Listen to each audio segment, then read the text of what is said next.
New Orleans, a city of mystery, a city that 1 million people proudly call home, at least the ones above ground, because New Orleans is also home to many beings that can't find their way back.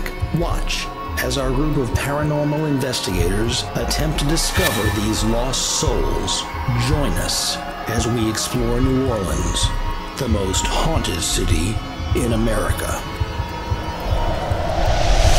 Now, the LaLaurie Mansion is the crown jewel of all haunted houses in the city. New Orleans is the most haunted city in America, and that is the most haunted structure in the entire parish. Story goes like this. Madame Delphine LaLaurie and her husband Louis move into the house in 1832. They are the most glamorous couple in the entire region. Not just luxurious, not just magnificent, but rich. They were worth a combined total of $4.3 million. In modern day equivalent, that's about $600 million. So they're somewhere between Bill and Melinda Gates and Brad and Angelina. You put those things together and then you put them in a magnificent mansion in the most fantastic city that the Western Hemisphere has ever known, New Orleans, in the most glamorous time to be in New Orleans, the 1830s, and what do you have? What everybody else does, parties. They didn't throw 2 or 3 keggers a month. They were throwing 5 or 6 grand, elegant, luxurious balls every week. And that brings us to April 10th, a Thursday, 1834, a day that will live in infamy in our city's history.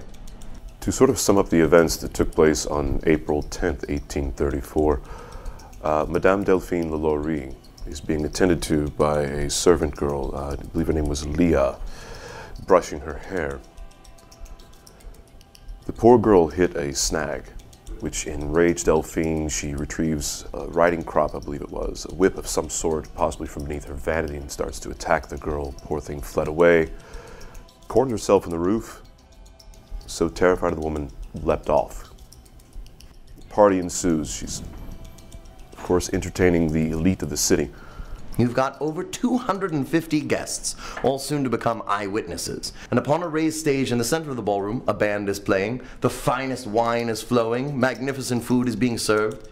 Someone standing on the other side of the street, on Governor Nichols, screams out, "Fire! Fire! Everybody run!"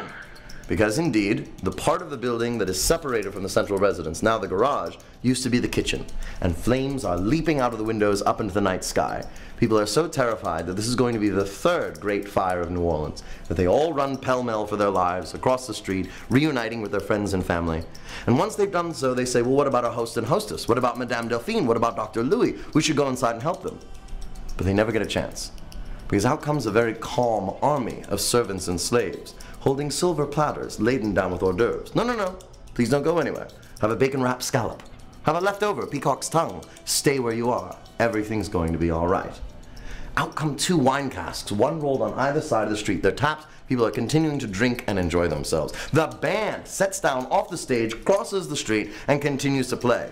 I mean, this is beginning to look like the A-deck of the Titanic, as people are having a truly magnificent experience. Finally, the police and the fire brigade show up. They go upstairs to the kitchen, and at the center of the flames, there's a survivor. 70-year-old woman, cook, chained to the stove by her ankle.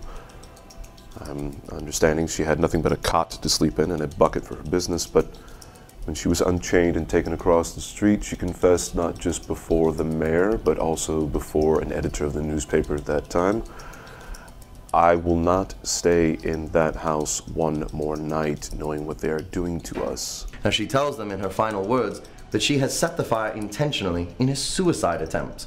She had misbehaved that morning, some minor infraction of house rules, and was going to be disciplined that night after the party by Madame Delphine herself, being taken to the uppermost room. Now, she doesn't know what happens in the uppermost room, but she knows that anyone who ever went there before never came back. And she's so terrified at the prospect of what might be going on up there that she's willing to commit suicide by burning herself alive rather than learn the truth. Naturally intrigued, the fire marshal and the police chief go upstairs to said uppermost room. It has a 300-pound oak door blocking the only entrance, sealed in the last 20 to 30 minutes by best estimation with hot tar, and then braced with a large cypress beam. These grown men burly and strong, struggle to beat down this door using that brace as a battering ram. It takes them about half an hour. And when the final splinters of the door fall down to the floor, so do the grown men of the police department and the fire brigade, to their knees, vomiting uncontrollably, because they've just been overwhelmed by the stench of rotting human flesh. The fire marshal lights 2 lanterns, hands the first one to the police chief, who takes out a pistol, walks in, goes to the right. The fire marshal with his own lantern and a club walks in and goes to the left. Though he enters second, he cries out first because he bumps into something. One of 2 operating tables, upon which a man and a woman have been chained, and they are still alive. Brings the lantern closer and finds that he's mistaken. Well, yes, they are still alive. No, they're no longer a man and a woman. They are the victims of a crude sex change operation. Several slaves were found in various stages of torture. I understand one gentleman had his mouth sewn shut. When they cut through the stitching, found his mouth stuffed with feces. Then the police chief has his moment. He goes over to the right where he finds a male slave, arms chained above his head. His face has been sliced down the middle and across the center from ear to ear underneath his nose. Each quadrant of his face has been meticulously peeled back and pinned to a corresponding portion of his skull. And it appears that there are violent muscle contractions going on underneath where his face used to be.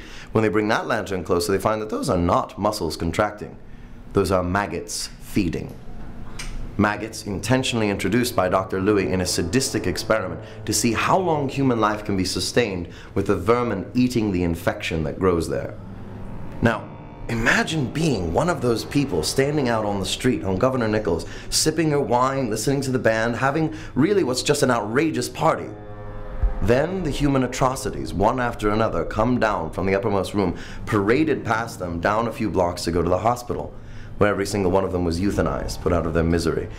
Because I'm only just talking about here the ones who are still alive. There were dozens of people who had not survived these outright tortures and sadistic experiments. And when the crowd assembled on the other side of the street saw their remains, they were whipped into an angry mob. They wanted to go inside and lynch the LaLauries. But the problem is, $4.3 million will buy you an awful lot of police officers. 98 of them accepted hefty bribes. With axes, rifles, and clubs, they formed barricades at either end of the street, and they held back the swelling mob all night long. At 10:30 in the morning on April 11th, the doors of the main mansion open wide, and out comes a carriage led by 6 black horses driven by Bastian, the loyal slave, who has a pistol in one hand and a bullwhip in the other. He parks the carriage right there. Out comes Dr. Louis with a rifle, looking menacing at the crowd. Madame Delphine, very calmly and casually, walks out of the door, looks at both ends of the crowd, and then, according to legend, has the audacity to wave before stepping inside and closing the door. And they make their way safely all the way by way of Bayou St. John to Lake Pontchartrain, where a schooner's already waiting for them, carries them across to Mandeville. They liquidate their assets and take all that gold and cash up to New York City, where they spend 9 days going jewelry shopping, dress shopping, and attending the opera. We know this, we still have their receipts. And then they book passage to Paris and disappear. Most scholars agree that the likely outcome of their story is that they arrived safely in Paris under assumed names.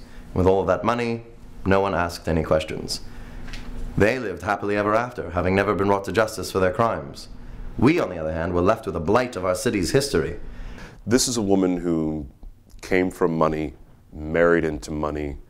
She obviously saw the slaves as well beneath her, but you have to understand, this poor girl witnessed her father getting decapitated by a slave during a slave ride in Santo Domingo. This scarred her mentally from a very young age, and she never got over it. Hence, I believe she was taking advantage of her wealth and her previous husband's wealth and buying these people and venting her frustration on them in such a horrendous manner. I always chalk it up to the worst case scenario of xenophobia that I've ever heard of. Fear of other cultures. Pure and simple fear and ignorance. Stay tuned for more haunted New Orleans.